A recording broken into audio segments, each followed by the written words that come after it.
நமஸ்தே குட்டீஸ், நம்மளோட குட்டி ஹிந்தி லேர்னர் சேனல்ல நம்ம இன்னைக்கு பார்க்க போறது பிரவீன் பூர்வாத் ஃபர்ஸ்ட் பேப்பர்ல தேர்ட் எக்ஸசைஸ் வந்து விவேச்சனாத்மக்.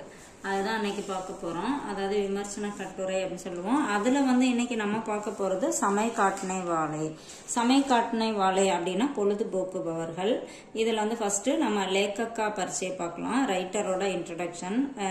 ரைட்டரோட நேம் வந்து ஸ்ரீ ஹரிசங்கர் பர்சாயி. அவர் பிறந்த இயர் வந்து 1924 1924.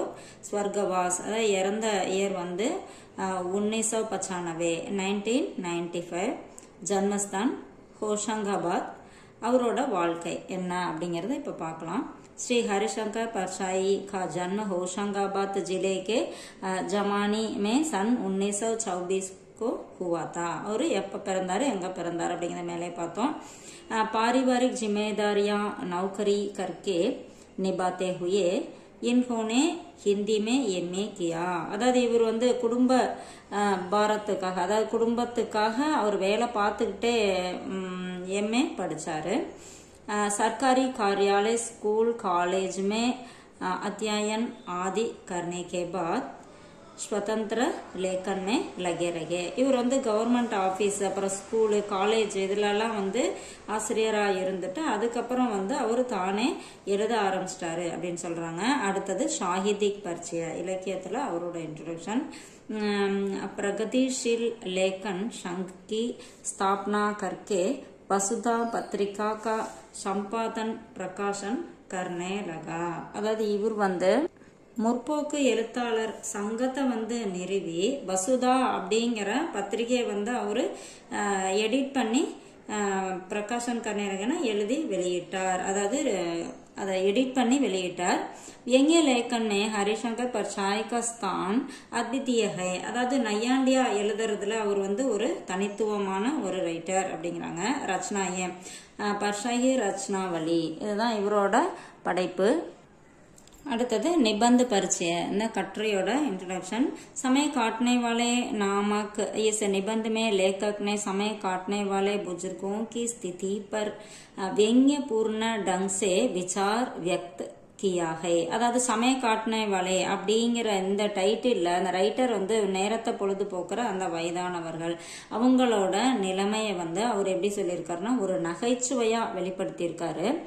रिटायर्ड लोगों की नीरस दिनचर्या और उनकी मानसिक अवस्था को हास्य के माध्यम से ருச்சிகர் बनाया गया है. அதாவது ரிட்டையர் ஆன பர்சன்ஸ் இருக்காங்களே அவங்களோட ஒரு நீரஸ்னா போர் அடிக்கிற அந்த வாழ்க்கை, அப்புறம் அவங்களோட நிலைமை என்ன அப்படிங்கறத ஒரு நகைச்சுவை உணர்வோட இங்க ரொம்ப இன்ட்ரெஸ்டா கொடுத்திருக்காரு அப்படிங்கிறாங்க.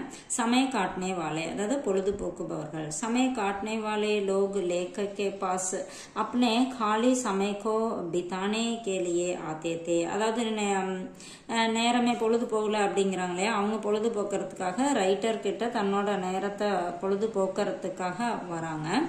वे लेखक को अपने समय काटने का साधन मानते थे. அது அவங்க வந்து ரைட்டரை வந்து ஒரு பொழுதுபோக்கு சாதனமா நினைச்சுட்டாங்க.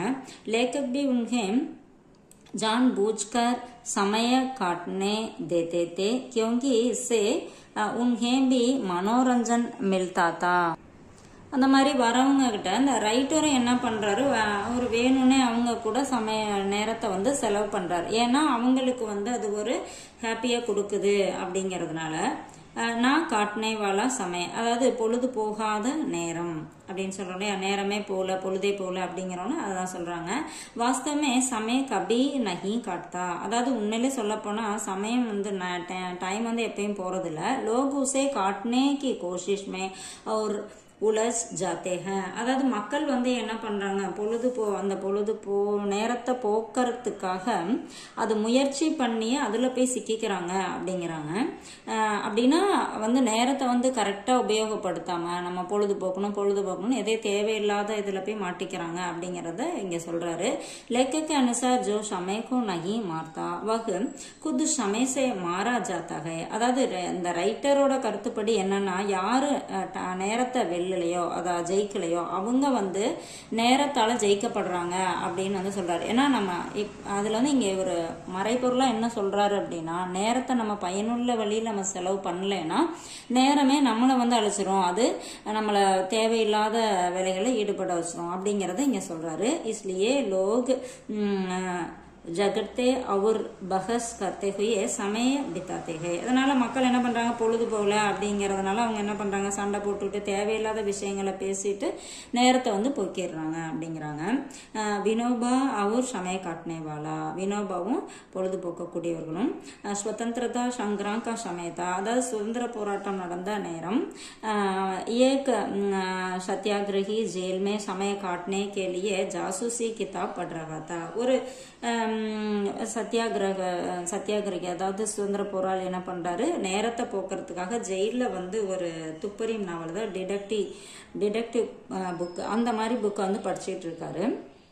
विनोबा भावे ने उसे हंसकर कहा कि अगर समय काटना है तो सिर खंबे पर दे मारो. அதாவது இவர் என்ன சொல்றாரு, ஒரு நகைச்சுவையே சொல்றாரு, உனக்கு நேரமே போகல அப்படின்னா உன் தலையை போய் கம்பத்துல இடிச்சுக்கோ, அது போயிரும் அப்படின்னு சொல்றாரு, நகைச்சுவையா சொல்றாரு. அப்ப என்ன சொல்றாரு அப்படின்னா, இதுலயும் அவர் மறைவா என்ன விஷயத்த சொல்ல வர்றாருன்னா, நேரத்தை வந்து பயனுள்ள முறையில செலவு பண்ணுங்க, அந்த டைமை வேஸ்ட் பண்ணாம அப்படிங்கறத நகைச்சுவையா இந்த மாதிரி சொல்றாரு. ஏகி बार में समय कट जाएगा. इस प्रसंग से विनोबा ने समय के मूल्य को समझाया. அதாவது இது வந்து ஒரே நேரத்துல உன்னோட டைம் முடிஞ்சிரும் அப்படிங்கிற மாதிரி சொல்றாரு. இதுல அவர் என்ன சொல்றாருன்னா, வினோபாஜி வந்து நேரத்தோட முக்கியத்துவம், அதோட மதிப்பு என்ன அப்படிங்கறத இதுல சொல்றாரு அப்படிங்கிறாங்க. அடுத்தது ரிட்டையர்டு சர்ஜன் அப்படின்னா அந்த ரிட்டையர்ட் பர்சன், பெரிய மனிதர் இருக்காங்க, அவங்கள சொல்றாங்க. சமய காட்டனே வாலே அதிகர் ரிட்டையர்டு லோக் होते हैं. அதாவது பொழுதுபோக்க வேண்டியவங்க வந்து மோஸ்ட்லி பார்த்தீங்கன்னா அந்த ரிட்டையர் ஆனவங்களா இருப்பாங்க. ஏன்னா சின்ன வயசுல அவங்க வேலைக்கு போகும்போது டைம் அது பாட்டு பொழுது போயிடும். ஸோ ரிட்டையர் ஆனதுக்கப்புறம் அவங்களுக்கு பொழுது போகாது. குச் பூஜாமே கண்டோं लगाते हैं, कुछ துச்ச பாத்தோம் பர் பஹஸ் கர்த்தே ஹே. ஒரு சிலர் என்ன பண்றாங்க, பூஜை மணிக்கணக்கில் பூஜை பண்ணி நேரத்தை ஓட்டுறாங்க. அப்புறம் ஒரு சிலர் தேவையில்லாத விஷயங்களை பேசி நேரத்தை போக்குறாங்க. லேखको इन पर दया आई है क्योंकि वे अपने कालीपन से ஜூஜ்தே ரக்தே ஹே. அதாவது ரைட்டருக்கு வந்து இவங்க மேல ஒரு இரக்கம் வருது. ஏன்னா அவங்க வந்து நேரத்தை கழிக்கிறதுக்கு, அதாவது பொழுதுபோக்குறதுக்கு வந்து ரொம்ப அவங்க போராடுறாங்க அப்படிங்கறனால அவங்க மேல இரக்கம் வருது. சஜன் பர் தயா, அவங்க மேல வர இரக்கம். லேखक के पास एक रिटायर्ड साहित्य प्रेमी सज्जन रोज आते थे. அதாவது லேखक கிட்ட வந்து பேசுறதுக்காக டெய்லி ஒரு ரிட்டையர்டு பர்சன் வந்து வந்தாரு. உன்சே லேखक बहुत ஊப் சுக்கேத்தே, அதாவது அவங்க கிட்ட வந்து அவர் வந்து ரொம்ப வெறுத்தே போயிட்டாரு. அதாவது திரும்ப திரும்ப போர் அடிக்கிற மாதிரி பேசி வெறுக்கவே அடிச்சாரு. உன்கி बेचारगी देखकर लेखक को दया आई. அவரோட இந்த மாதிரி பரிதாபமான நிலையை பார்த்து அவருக்கு வந்து இரக்கமே வந்துருச்சு அவர் மேல. पर उनकी स्थिति ऐसी भी जैसे कांटेदार तार में फंसी गाय जिसे छुड़ाने पर भी खतरा रखता है. ஆனா அவரை பார்த்தா பாவமா இருக்கு, இருந்தாலும் அவர் என்ன பண்றாரு, அவர்கிட்ட மாட்டிட்டு முடிக்கிறாரு. இப்போ ஒரு முள் வேலியில போய் மாட்டிக்கிட்ட மாடு, பசு மாடு எப்படி மாட்டிக்கும் அந்த மாதிரி வந்து ஃபீல் பண்றாங்க. அதுல இருந்து வெளியில வந்ததுக்கு அப்புறம் அது வந்து ஒரு பயங்கரமா இருக்கு அப்படின்னு சொல்றாங்க. பெரியவங்க பேசும்போது டக்குன்னு வெளியிலயும் வர முடியாது, அவங்கள்ட்ட பேசியும் நேரம் ஆயிரும் இல்லையா. ஸோ அந்த மாதிரி ஃபீல் பண்றாரு. दबा हुआ जीवन, அதாவது பிரஷரான வாழ்க்கை. एक बार दो छात्र नेता लेखक से मिलने आए. ஒரு தடவை மாணவ தலைவர்கள் 2 பேர் வந்து இந்த ரைட்டரை மீட் பண்ண வராங்க. उनके सामने बैठे रिटायर्ड सर्जन बोलना चाहते थे पर छात्रों ने उन्हें चुप கரா தியா. அப்போ வந்து அவர் இந்த ரைட்டருக்கு முன்னாடி உட்காந்துருந்த ஒரு ரிட்டையர்ட் பர்சன் வந்து அவங்க கிட்ட பேச பாக்குறாங்க. ஆனா அவங்க வந்து அமைதியா இருங்க அப்படிங்கிற பேச விடல.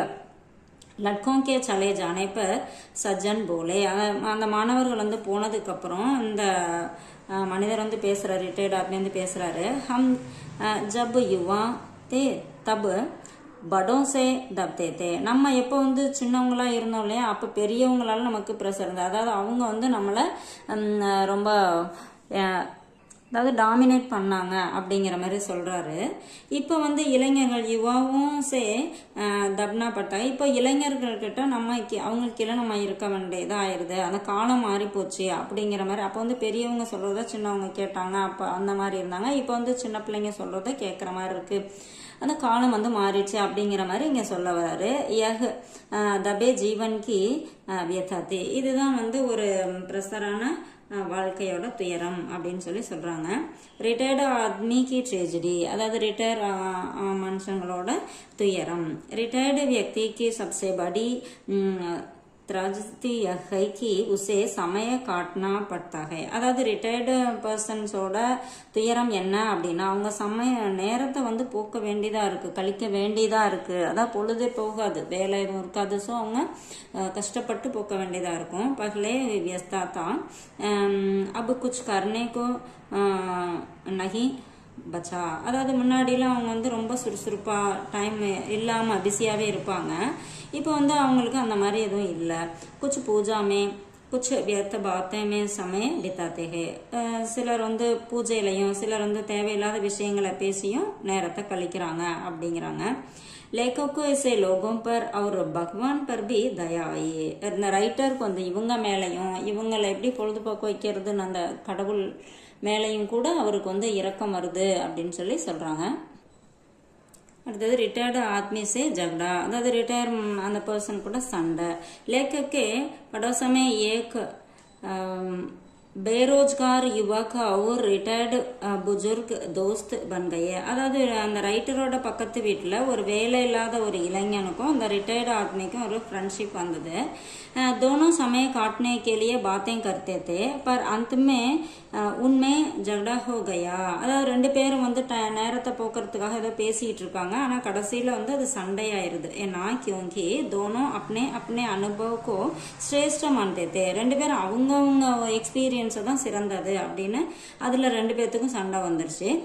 ரிட்டையர்டு ஆத்மிக்கு சமஸ்யா, அதாவது ரிட்டையர்ட் பர்சன்ஸோட பிரச்சனை. एक रिटायर्ड गणित शिक्षक जो लेखक के परिचित के ससुर थे. ஒரு ரிட்டையர்ட் பர்சன் இருக்காரு, அவர் வந்து இந்த ரைட்டருக்கு தெரிஞ்சவரோட மாமனார். घंटों लेखक से बातें करते थे, अदा मणिकणका राइटर किट्टा பேசிட்டு இருந்தாரு. लेखक ने उसे बचने के लिए राजनीति की चर्चा शुरू की. அதாவது ரைட்டர் வந்து அவருக்கு தப்பிக்கிறதுக்காக அரசியல் விஷயங்களை பேசுறாரு, அவருக்கு பிடிக்காது போல அந்த விஷயம். ஸோ அதை பேசினா அவர் கிளம்பிடுவாரு அப்படிங்கிற மாதிரி அதை வந்து ஆரம்பிக்கிறாரு. बाद में घर वालों के कहने पर उन्होंने बच्चे को गणित ஷிகானா சுருக்கியா, அதுக்கப்புறம் வீட்டில் இருக்கவங்க சொன்னபடி அந்த குழந்தைகளுக்கு வந்து மேக்ஸ் சொல்லித்தர ஆரம்பிச்சாரு. ஜிஸ்ஸே சப்கோ ராகத் மிலே, இதனால அப்பாடா அப்படின்னு எல்லாத்துக்கும் அந்த மாதிரி அமைதி கிடைச்சது அப்படிங்கிறாங்க. சமாஜ் ரிட்டையர்டு வியக்தி, அதாவது சமுதாயமும் அந்த ரிட்டையர்ட் பர்சனும். लेखक के अनुसार समाज का एक हिस्सा हमेशा बेकार और उपेक्षित महसूस करता है. அதாவது சமுதாயத்தோட ஒரு பக்கம் வந்து வெறுமையாகவும் இன்னொரு பக்கம் வந்து புறக்கணிக்கப்படுறவங்களாகவும் இந்த ரிட்டையர்ட் பர்சன் இருக்காங்க. டீக் நகிகை, இது சரியில்லை. சமாஜ்கோ अपने रिटायर्ड लोगों के अनुभव का उपयोग करना चाहिए. இந்த சமுதாயம் இந்த ரிட்டையரான பர்சன்ஸ் கிட்ட இருக்க அனுபவங்களை உபயோகப்படுத்திக்கணும். ஏன்னா அவங்கள்ட்ட நிறைய விஷயங்கள் தெரியும், நிறைய அனுபவங்கள் இருக்கும், அதை நம்ம யூஸ் பண்ணிக்கணும் அப்படிங்கிறாங்க. தபி சமாஜ் கா பவிஷ்ய சுரக்ஷித் ரஹேகா, அப்பதான் சமுதாயம் வந்து ஃபியூச்சர்ல சேஃபா இருக்கும் அப்படின்னு சொல்றாங்க. விசேஷதா, அதாவது இதோட முடிவு என்னன்னா, इस निबंध की विशेषता इसकी व्यंग्यात्मक शैली, जीवन की सच्चाइयों पर गहरी दृष्टि और हास्य के माध्यम से गंभीर संदेश देना है. அதாவது இந்த கட்டுரையோட ஸ்பெஷல் என்ன, இதுல என்ன சொல்லியிருக்காங்க அப்படின்னா, ஒரு ஜீவன் கி சச்சாய், வாழ்க்கையோட உண்மைத்துவத்தை வந்து ரொம்ப ஆழமா விஷயத்துல நகைச்சுவையாகவும் இது வந்து இவர் சொல்லியிருக்காரு அப்படிங்கிறாங்க. लेखक ने रिटायर्ड लोगों की समस्याओं को हंसाते हुए भी सोचने पर மஜ்பூர் கியா ஹே. அதாவது இவர் வந்து ரைட்டர் என்ன பண்ற, ரிட்டையர்ட் பர்சனோட ப்ராப்ளம்ஸ் என்ன அப்படிங்கறத நம்மள சிரிக்க வைக்கிற மாதிரி நகைச்சுவை உணர்வோட, சிந்திக்க வைக்கக்கூடிய உணர்வோடையும் நமக்கு வந்து ரொம்ப ஆழமா அந்த செய்தியை சொல்லியிருக்காரு அப்படிங்கிறாங்க. இது கொஞ்சம் ஷார்ட் பண்ணி கொடுத்துருக்கேன், உங்களுக்கு ரொம்ப யூஸ்ஃபுல்லா இருக்குன்னு நினைக்கிறேன். தேங்க்யூ.